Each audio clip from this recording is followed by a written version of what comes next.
যতটুকু জানি চিটাগংয়ের খুব ভালো নামকরা একটা রেস্টুরেন্ট, এখানে অনেকে আসে লাঞ্চ করতে।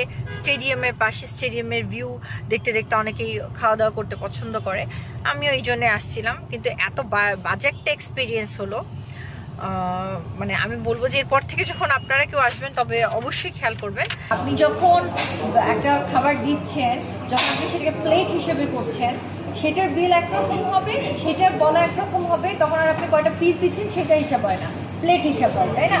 আর যখন আপনি পিস করছেন তখন পিস দিন। আমি কি একটা হচ্ছে 120 টাকা দিয়ে দুইটা দিলেন, দুইটাও খারাপ দিলেন। দইটা দিলেন 2 দিন আগে, দই একটা এনে দিয়েছেন, পুরো পানি কাটা দই, পানি ভাসতেছে, একদম পুরো একদম বাজে একটা জিনিস দিছেন।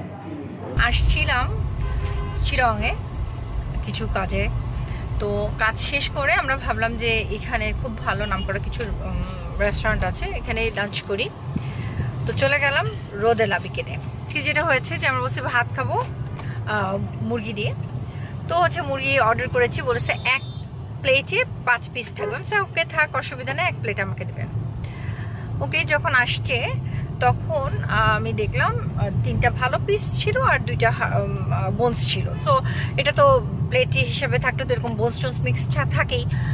যখন বিল দিয়েছে তখন দেখছি যে একটা পিস তারা 120 করে ধরেছে এবং ওভাবে করে তারা 5 পিসের দাম দিয়েছে। তখন তো আমার মাথাটা গেল গরম হয়ে যে এরকম কেন।